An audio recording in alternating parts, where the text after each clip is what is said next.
Welcome back. Hope you're all doing well. So this week I wanted to talk about this new little phenomenon, which is probably a couple of years old now, which is live digital auditions. So a couple of years on from that cheeky little pandemic that we had, the landscape of auditioning in this industry has changed dramatically. During lockdowns, we didn't actually have the option of auditioning people in person. That goes for both professionally and for drama school auditions. They were all taking place online. I actually remember the 2021 intake of new students to drama schools. They were turning up when we were actually allowed to be in person, like actually rehearsing in person, and going, oh my god, I had no idea that you were going to be that tall, because you remember the individual, but you only ever saw them on a screen. It was bizarre. So there was a huge influx of first and second round self-tape auditions for both professional and drama school auditions, but we also had no other option but to do digital live auditions, so trying to kind of replace the feel of doing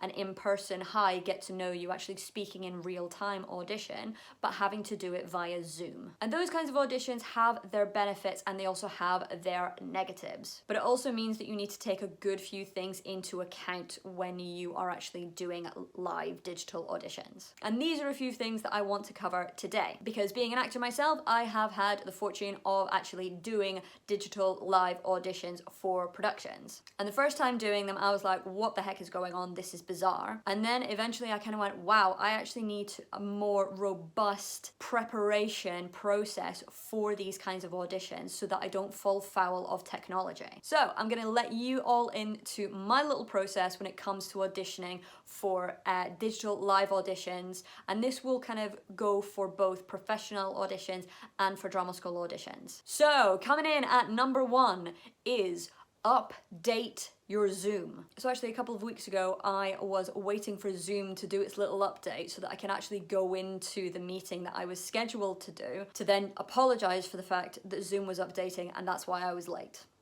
And it got me thinking, as the little kind of spinny circle was going, that, oh my gosh, what would happen if this was actually an audition and Zoom was updating and I was supposed to be in an audition? And I instantly got anxiety thinking, oh my god, that could reflect really, really badly on me. So whenever I have a digital live audition, I'm gonna log on early and make sure that Zoom does not need to update. And if it does, well, at least I have the time for it to do its thing. Because yes, the audition panel are going to understand that technology isn't always our friend, and they will make allowances for the fact that this isn't the kind of ideal situation to be doing auditions. But if you are arriving to your audition 5 minutes late because there was a Zoom update, it can come across like you were a little bit underprepared. And also, the audition panel have to keep to a timeline. They've got loads of people lined up to see that day, and they've all got particular allotted slots. So if you're turning up 5 minutes late, then that can have a knock-on effect for the remainder of the day. Or it could also mean that you just lose 5 minutes of your audition. That's 5 minutes of you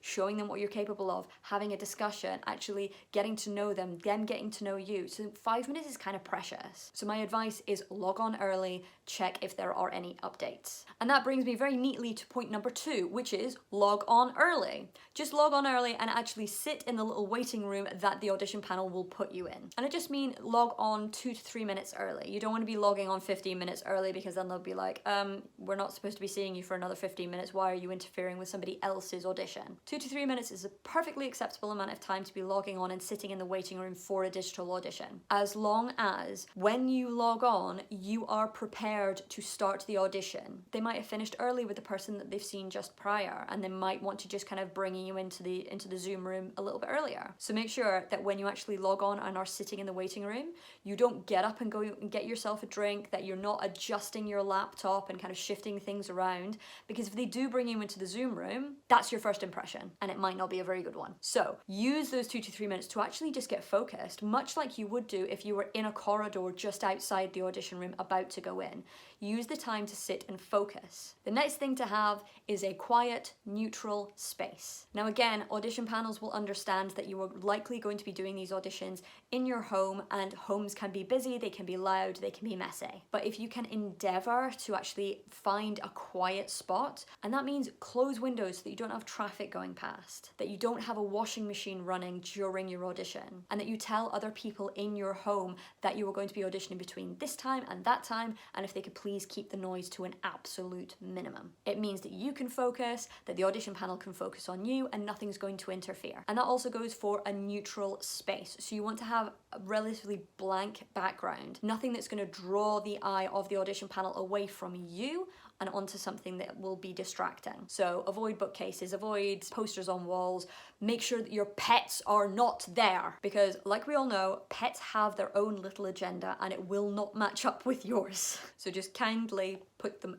elsewhere. The next thing to do, and it's something that just kind of went, oh my god, yes, absolutely, that needs to be done, is pin the person that you're speaking to. So with Zoom, you actually have the capability of choosing one of the little boxes and making it really big on your screen. So most of the time you are going to be auditioning either with a speech or with a duologue or a scene of some kind, and you will be reading with somebody if they are actually doing the scene with you. And even if it's just a speech, choose one person and just pin them, because if you've got loads and loads of little boxes of people kind of moving around and shifting, it can be really distracting and you might not know where to look, where to actually take your eye line.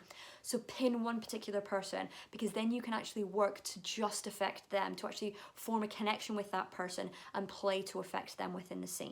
And then on the flip side of that, hide your own little square. When we're doing in-person auditions, we don't see ourselves doing the work. So we don't have that as an extra distraction. When we're on Zoom, we've got our own little box, and the amount of meetings that I have been in, or the amount of classes that I have taught on Zoom, where you know for a fact that they are not paying attention to you, they're not looking at your little box, they're looking at their own little box, and they're adjusting their hair, and they're doing this, and they're doing that. If you can just take yourself away, that is just one element of distraction that you don't have. The next point is set up ahead of time. There is nothing worse than using time in your audition when the audition panel is like, oh, a little get to know you session, and then right, okay, let's do the scene or let's do the speech, and you spend upwards of 3 minutes shifting and changing and moving everything around. It looks messy, it takes up time. If you can actually just have everything set up already, it is going to stand you in such good stead. So that goes for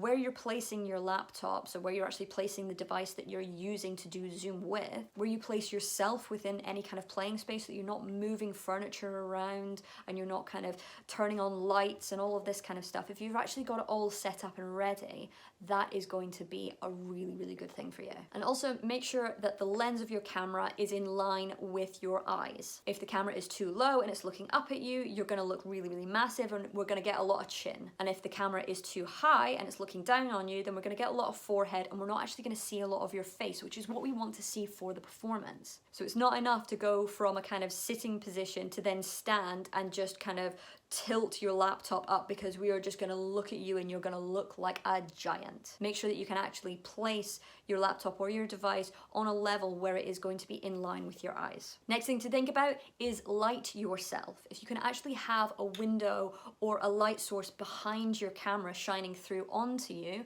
that is going to really, really benefit you. You don't want to be set in shadow.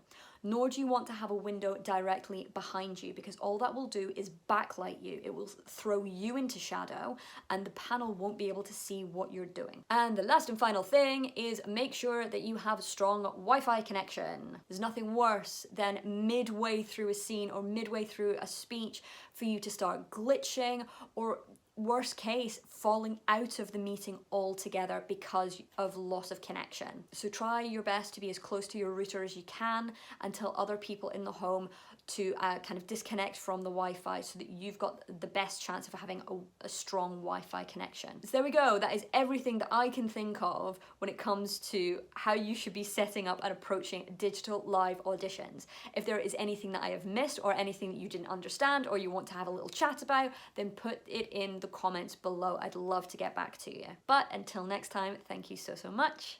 Bye.